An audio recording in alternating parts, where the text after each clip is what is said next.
Hey painting students, I know I've made quite a few videos about these grids, so if I repeat myself, sorry. This is all stuff that we usually would do together in the classroom as a group, so it's a little challenging, but bear with me. I'm also not the most technically savvy person in the world, and it's hard to even figure out how I can turn my camera so you can see, but I can also have my arms free, and I can also have it high enough on my little tripod thing. So anyway, at least I know you can see it. It's just not going to be perfect, but hopefully the content will make up for that. All right, so you have selected your image by now, and I tried to select ones that enabled you to use both blending and hard edge.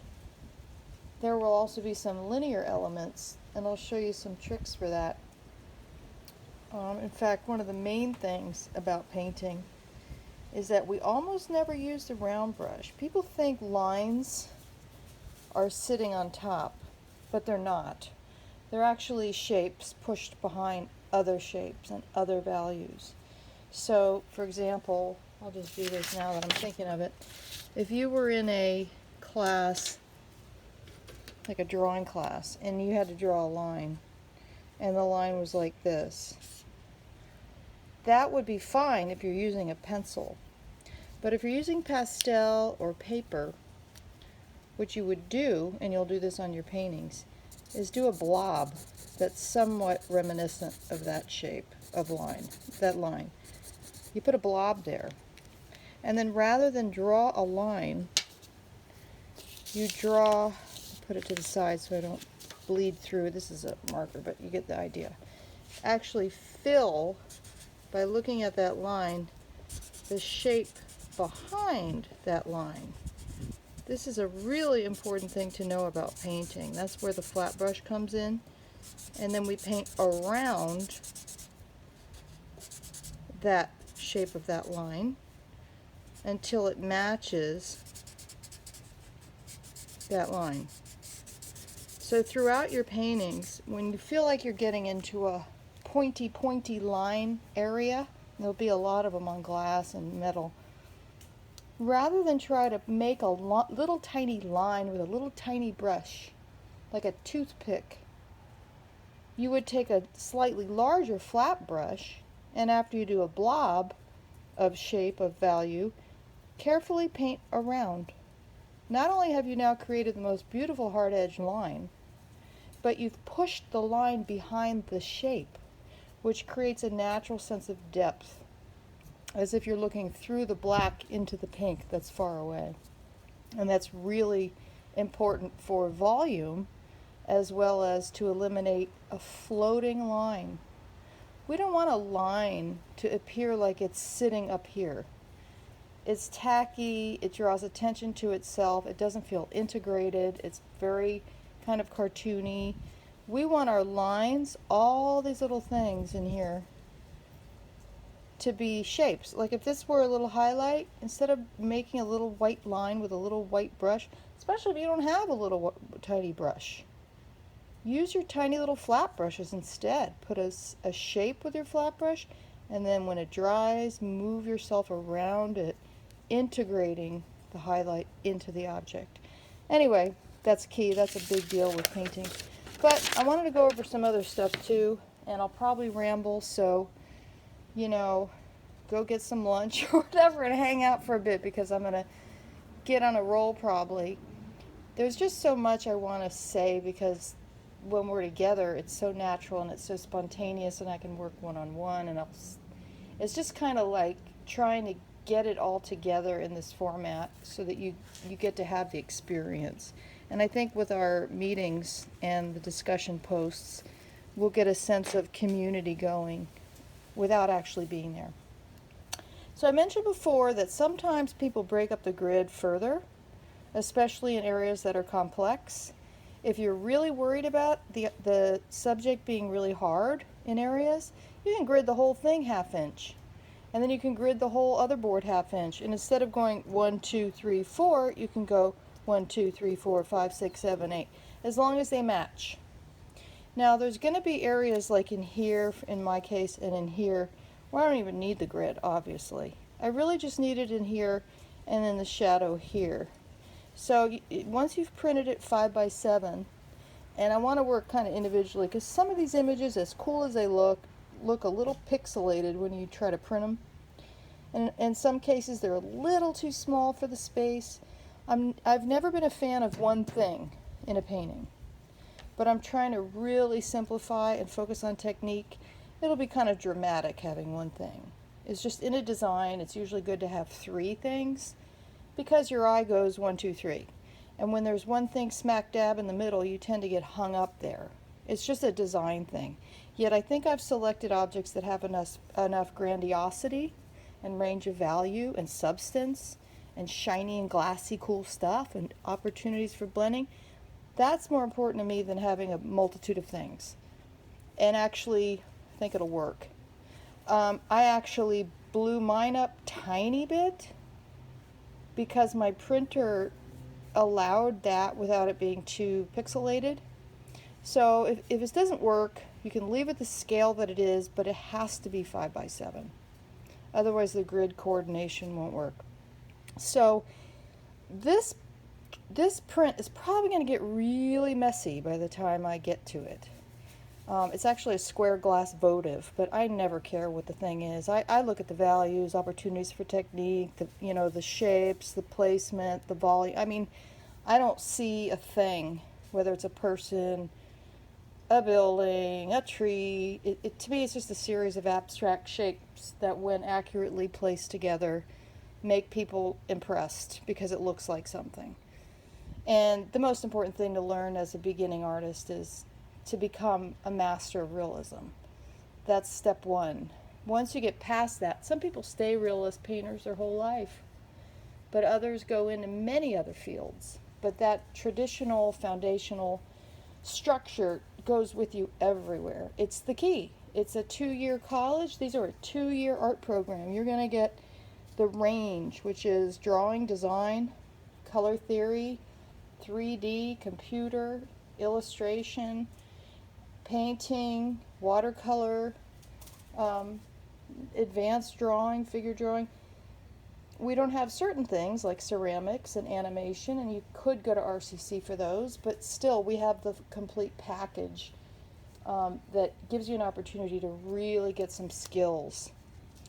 And so drawing is really the basis for everything, and we're taking your drawing skills now into a new medium. So it's a little challenging because it is very challenging because painting requires a great deal of patience, willingness, frustration, joy, ups and downs.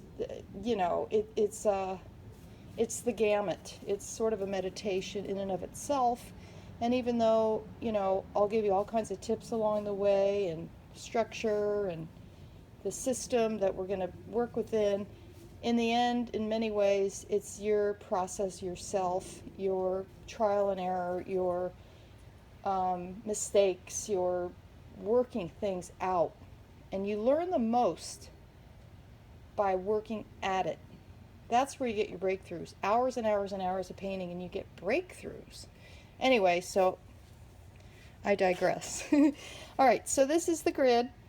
And again, you can make it really tight right off the bat, and it just means gridding your board 1 by 1 instead of 2 by 2.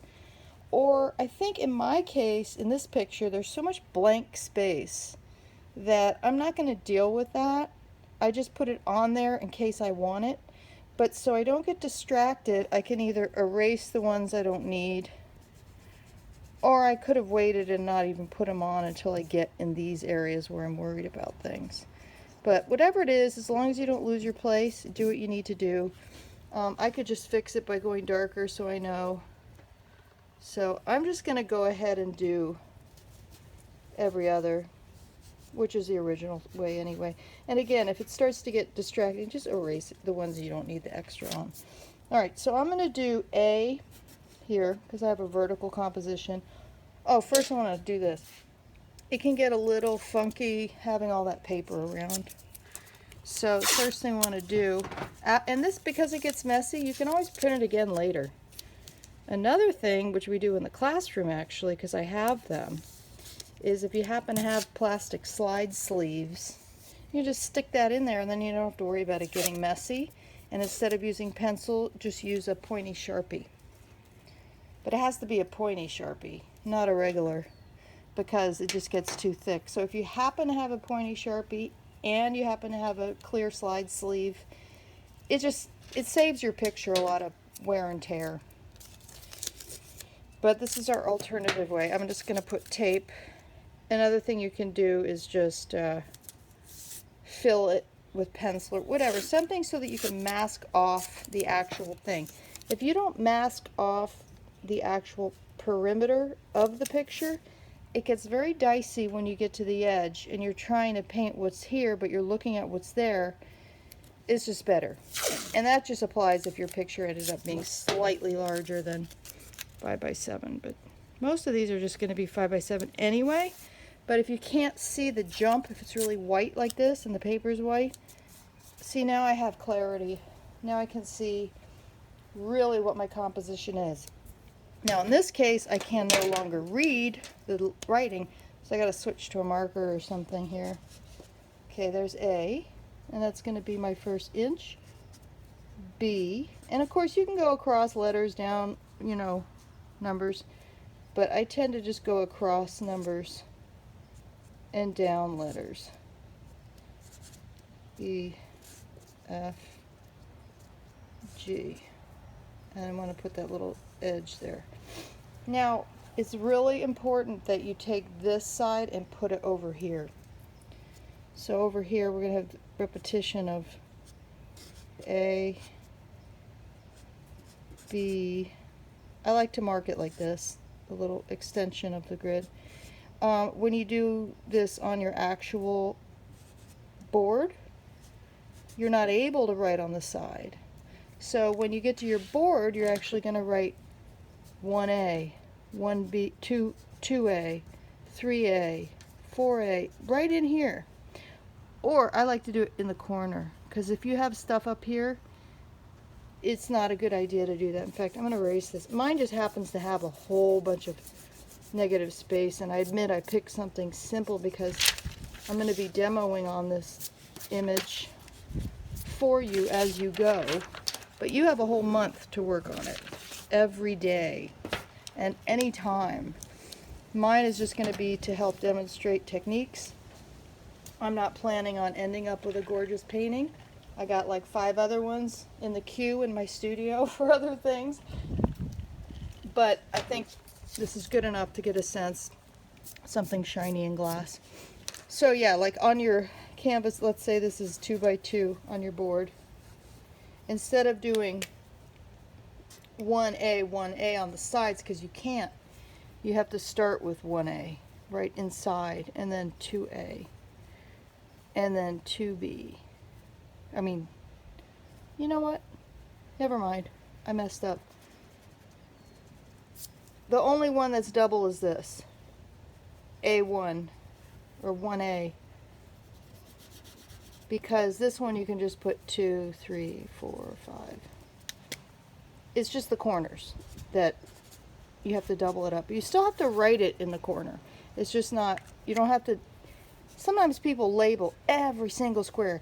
C3, C4, you don't need to do that. Plus you have to cover it then, so don't mess with that. Just, I'm getting messy now. Okay, 1 through 5, A through G, and then I have to do 1, 2, 3, 4, 5. So again, on your canvas you would say 1G, a little bit there, like just so you know, and then over here G5, just so it's not confusing. The idea is that this is, you're able to go off the edge to number letter on there and not on the board because there's no edge. All right, so I'm going to show you a couple things that you can do.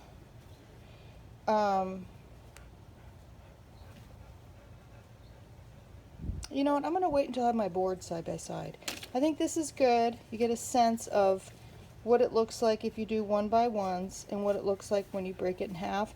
But I want to have my board right here so I can show you an example of when it would be appropriate for me to divide one of these and then simultaneously divide it over there. And I want to show you how Sharpies and colored markers and colored pencils are key for this. Not that it's a color drawing, but there's much to do with those. Alrighty.